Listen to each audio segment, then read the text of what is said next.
Assalamualaikum warahmatullahi wabarakatuh. Halo anak-anak kelas 6 semua. Apa kabar kalian hari ini? Tentunya dalam keadaan sehat, tidak kurang suatu apapun. Begitu juga dengan keadaan Bapak. Baik, kita lanjutkan kembali pembelajarannya ya. Tetap semangat dan selalu tersenyum. Baiklah anak-anak Bapak sekalian, hari ini kita akan belajar tema 1, selamatkan makhluk hidup, subtema 2, hewan sahabatku, dalam pembelajaran 1. Namun, sebelum kita lanjutkan pada materi pembelajaran, jangan lupa untuk like, komen, dan subscribe, serta nyalakan tombol lonceng agar kalian tidak ketinggalan video terbaru dari Pak Imron Siregar di channelnya Pak Guru IC Ayah Fabil. Baiklah anak-anak sekalian, sebelum kita memulai pembelajaran, mari kita berdoa menurut agama dan kepercayaan masing-masing. Berdoa dimulai. Berdoa selesai. Selanjutnya, mari kita simak dulu kompetensi dasar dan tujuan pembelajaran yang akan kita capai pada pembelajaran hari ini. Kompetensi dasar muatan pelajaran IPA yaitu 3.2 membandingkan cara perkembangbiakan hewan dan tumbuhan. 4.2 menyajikan karya tentang perkembangbiakan tumbuhan. Kompetensi dasar muatan pelajaran bahasa Indonesia yaitu 3.1 menyimpulkan informasi berdasarkan teks laporan hasil pengamatan yang didengar dan dibaca. 4.1 menyajikan simpulan secara lisan dan tulis dari teks laporan hasil pengamatan atau wawancara yang diperkuat oleh bukti. Kompetensi dasar muatan pelajaran IPS yaitu 3.1 mengidentifikasi karakteristik geografis dan kehidupan sosial budaya, ekonomi, dan politik di wilayah ASEAN. 4.1 menyajikan hasil identifikasi karakteristik geografis dan kehidupan sosial budaya, ekonomi, dan politik di wilayah ASEAN. Itulah kompetensi dasar muatan pelajaran IPA, Bahasa Indonesia, dan IPS yang akan kita bahas pada pembelajaran hari ini. Adapun tujuan pembelajaran yang akan kita capai pada pembelajaran hari ini adalah: yang pertama, peserta didik mampu mengklarifikasi hewan berdasarkan cara perkembangbiakannya secara opipar dan pipipar serta manfaatnya. Yang kedua, peserta didik mampu melaporkan hewan berdasarkan cara perkembangbiakan secara opipar dan pipipar melalui tabel dan manfaatnya dengan benar. Yang ketiga, peserta didik mampu menemukan ide pokok dengan bantuan diagram. Yang keempat, peserta didik mampu mengembangkan ide pokok yang ditemukannya dengan menggunakan bahasanya sendiri secara rinci. Yang kelima, peserta didik mampu menyebutkan kehidupan ekonomi dari dua negara terkait kondisi geografisnya dengan benar.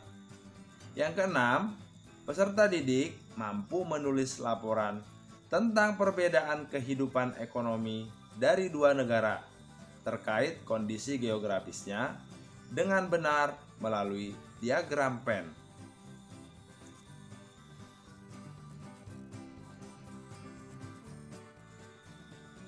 Baik anak-anak sekalian, apakah kalian adalah penyayang hewan? Apa saja manfaat yang diperoleh manusia dari hewan? Dan bagaimana cara hewan berkembang biak? Mari kita pelajari. Negara-negara Asia Tenggara memiliki banyak jenis hewan. Beberapa di antaranya ada yang dijadikan sebagai makanan, hewan peliharaan, bahkan sebagai simbol negara atau hewan nasional. Berikut ini adalah hewan-hewan yang dijadikan sebagai hewan nasional di negara-negara Asia Tenggara. Yang pertama, negara Myanmar menjadikan harimau Indochina sebagai hewan nasionalnya. Kopre atau lembu hutan dijadikan hewan nasional di negara Kamboja. Gajah India dijadikan sebagai hewan nasional di negara Laos. Saola atau kerbau air dijadikan sebagai hewan nasional di negara Vietnam. Kerbau dan elang Filipina dijadikan sebagai hewan nasional bagi negara Filipina. Negara kita Indonesia menjadikan komodo dan elang Jawa atau Garuda sebagai hewan nasionalnya. Gajah putih atau gajah Thailand merupakan hewan nasional dan sangat dihormati di negara Thailand. Negeri jiran atau tetangga kita, negara Malaysia, menjadikan harimau Malaya sebagai hewan nasional. Dan Singapura, sesuai dengan nama negaranya, menjadikan hewan singa sebagai hewan nasional. Nah, anak-anak, itulah hewan-hewan nasional bagi negara-negara yang ada di kawasan Asia Tenggara atau ASEAN.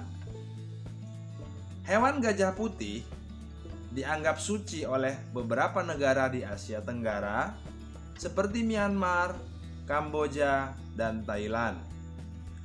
Menjaga gajah putih adalah usaha yang sangat mahal karena pemiliknya harus menyediakan makanan khusus untuk gajah.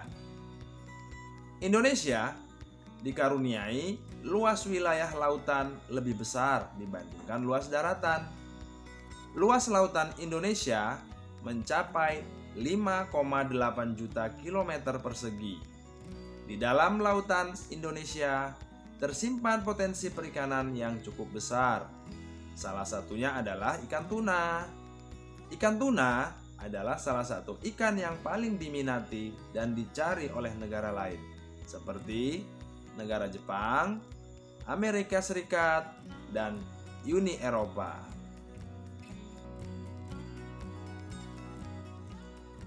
Tahukah anak-anak sekalian jenis burung yang hidup di negara kita Indonesia dan tetangga kita? Ada burung takurdahan yang hidup hanya di Malaysia. Elang Filipina yang hanya hidup di Filipina. Di Indonesia terdapat burung cendrawasih, juga burung rangkong atau enggang. Hewan ini termasuk hewan yang dilindungi negara. Hewan yang sudah Bapak jelaskan tadi adalah sebagian dari hewan yang hidup di Asia Tenggara. Nah, selanjutnya kita akan membahas kemampuan hewan berkembang biak. Dengan berkembang biak, hewan dapat melestarikan jenisnya. Tahukah kalian bagaimana cara hewan berkembang biak? Mari kita cari tahu. Hewan-hewan yang akan kita bahas cara berkembang biaknya adalah hanya hewan yang berkembang biak melalui perkawinan, yaitu ovipar, vivipar, dan opovivipar. Hewan ovipar adalah kelompok hewan yang berkembang biak dengan bertelur. Contohnya adalah ayam, elang, kura-kura, dan buaya. Selanjutnya, hewan vivipar adalah kelompok hewan yang berkembang biak dengan cara melahirkan atau beranak. Contohnya adalah sapi, kerbau, kelinci, dan kambing. Hewan opovivipar adalah kelompok hewan yang berkembang biak dengan bertelur sekaligus melahirkan atau beranak. Induk hewan opovivipar juga bertelur, namun telurnya tidak langsung dikeluarkan, tetapi telur berkembang di dalam tubuh induknya. Kemudian akan menetas di dalam tubuh induknya. Setelah menetas di dalam tubuh induknya, barulah dikeluarkan atau dilahirkan. Contoh hewan opovivipar yaitu hiu, ular boa dan piton, ikan pari, platypus, salamander, dan iguana.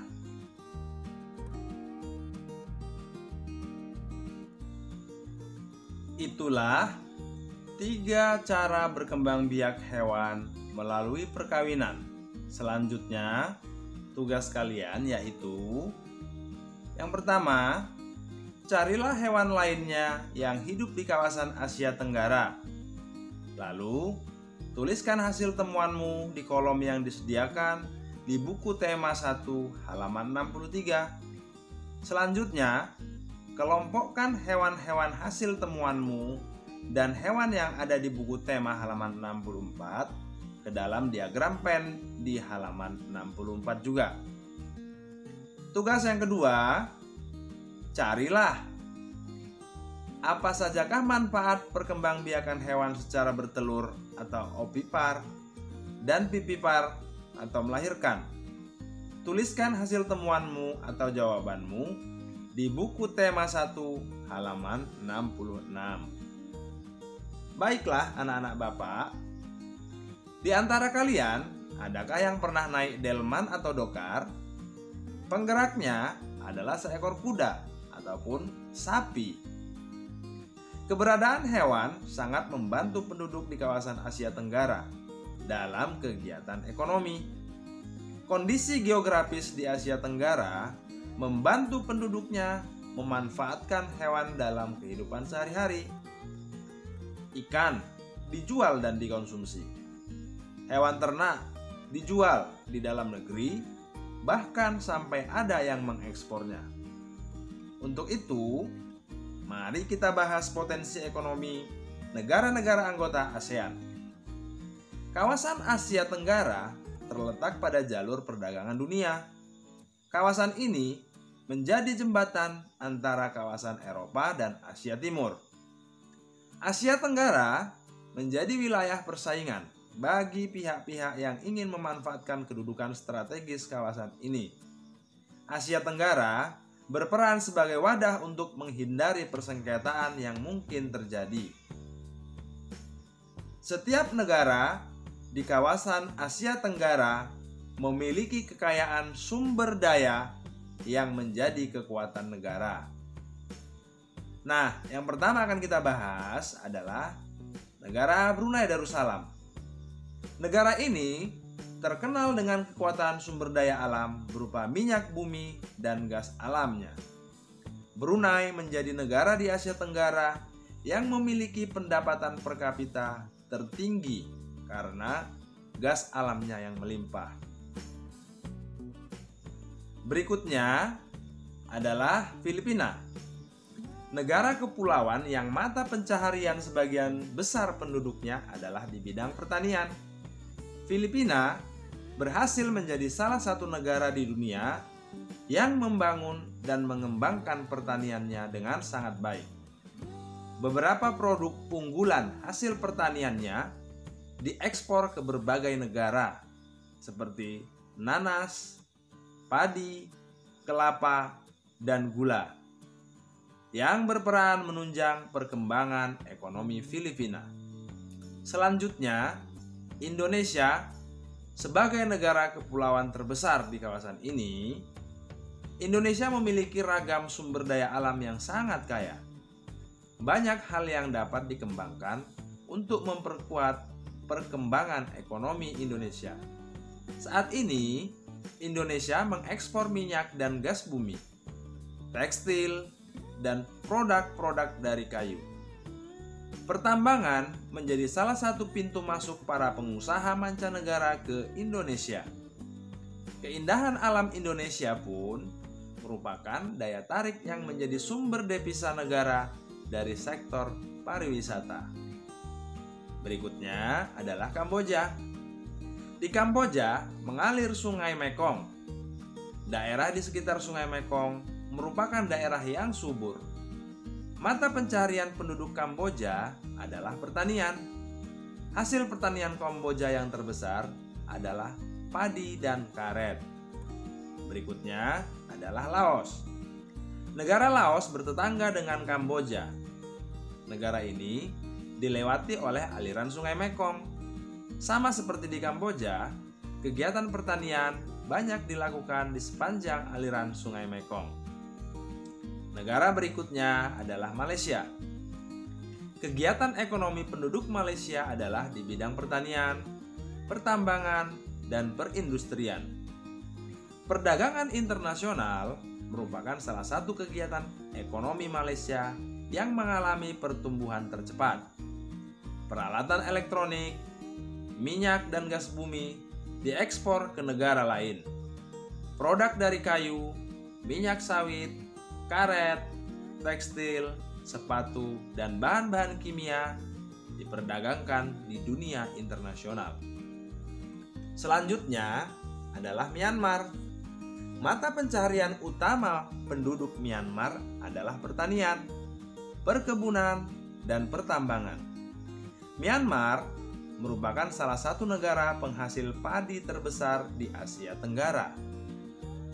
Singapura merupakan negara paling maju di kawasan ASEAN. Letak Singapura sangat strategis. Saat ini, Singapura menjadi negara transit paling ramai di Asia. Selanjutnya adalah negara Thailand.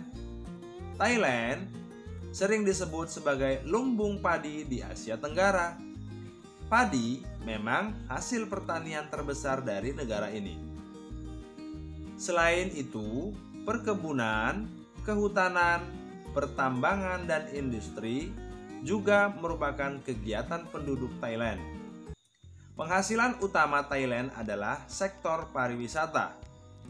Keunikan bangunan budaya di Thailand menjadi daya tarik tersendiri bagi para wisatawan mancanegara.